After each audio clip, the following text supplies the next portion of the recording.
Au travers de cette vidéo, je voudrais juste dire à quelqu'un de savoir avoir des critères de sélection avant de laisser une personne s'installer dans sa vie. Il y a des personnes qu'on laisse dans notre vie qui après nous apportent que des malheurs, qui nous apportent que des problèmes. Et si on n'a pas de discernement, c'est la chute pour chacun d'entre nous.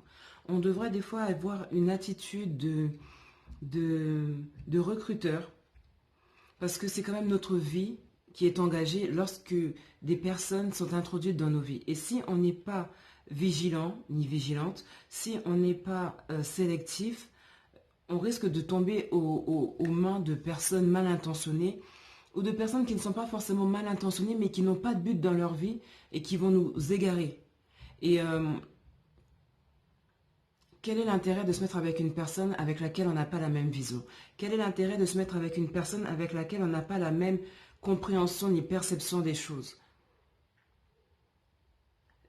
Les différences peuvent nous attirer comme nous repousser.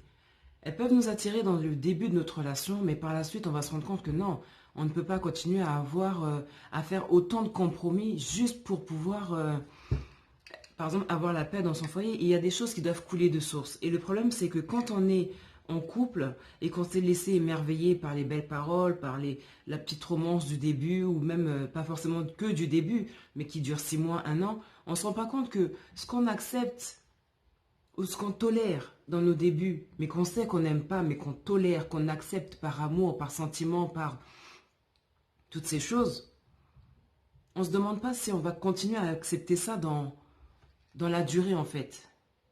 Est-ce que dans 5 ans, on va accepter certains agissements, par exemple un homme qui n'aime pas aller travailler, un homme qui, un coup ça va pas au niveau du boulot et qui a une instabilité professionnelle. Est-ce qu'on va aimer être dans cette dynamique-là au niveau de notre couple?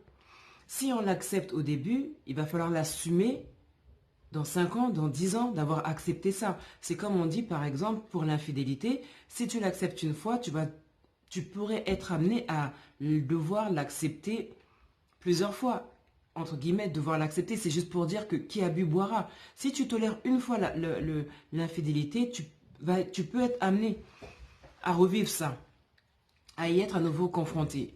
Est-ce que des fois on ne devrait pas vraiment marcher sur des œufs en ce qui concerne notre vie sentimentale, notre vie amoureuse?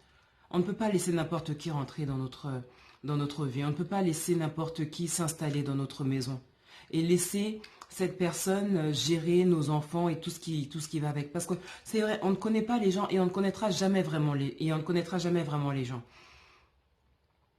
Mais quand on agit avec discernement, avec sagesse, je pense qu'il y a beaucoup moins de chutes, de déboires que quand on agit avec émotion, sensation et toutes ces choses au niveau de nos relations. Faisons attention parce qu'il y a des personnes qui sont des Jonas. Elles ne savent pas qu'elles sont mal intentionnées ou voilà, il y en a qui viennent mal intentionnées, il y en a qui viennent sans savoir que leurs intentions sont mauvaises pour les personnes dans la vie desquelles elles rentrent. Donc, et ces Jonas-là apportent du malheur, apportent des problèmes, apportent du brouillard. Là où la personne savait où est-ce qu'elle voulait aller, tout d'un coup, elle se retrouve avec une personne qui n'a pas de projet, qui n'a pas d'ambition, qui n'a pas de vision, toutes ces choses. Et en même temps, vous n'avez pas de projet commun, vous n'avez pas de vision commune, vous n'avez pas d'intérêt commun, même au niveau des intérêts, quoi. Au début, oui, on fait des choses ensemble, mais au final, au fur et à mesure des choses, le caractère se révélant, la personne ne voudra plus aller au cinéma, la personne ne voudra plus avoir certaines conversations, certaines sorties, certaines... Voilà. Donc, faisons très attention, honnêtement, avec ça, quoi. Et pour dire que quand on a un Jonas dans notre vie, il faut avoir la même attitude que ceux qui avaient Jonas dans leur bateau. Ils l'ont jeté par-dessus bord. Pourquoi? Parce que eux voulaient atteindre destination. Ils ne voulaient pas mourir avant leur temps. Ils ne voulaient pas mourir avant d'avoir atteint la destination. Donc quand ils ont su que Jonas était l'auteur de leur malheur, ils l'ont pris, ils l'ont jeté. Pas de compromis. Pas de oui, non, mais tu sais, non, non, non. Il s'agit de ta destinée et il faut que tu arrives à destination. Et si pendant ton parcours, il y a une personne qui vient et qui t'empêche d'y arriver, à un moment donné, il faut savoir prendre des décisions. Il ne faut pas être dans les émotions, il ne faut pas être dans les sentiments, il faut être dans la vérité, il faut être vraiment dans l'action pour sa propre vie et non d'être passif ou passive par rapport à ça, juste pour satisfaire l'autre, juste pour plaire à l'autre. Parce que le jour où cette autre personne prendra d'elle-même la décision de partir, il faut savoir que c'est nous qui... C'est la personne en fait, je dis nous les femmes parce que voilà. Mais c'est la personne qui reste sur le banc, voilà je vais dire ça comme ça, c'est la personne qui reste sur le banc qui se retrouve en fait perdante. Donc faisons très attention aux personnes qu'on introduit dans nos vies, qu'on laisse introduire dans nos vies.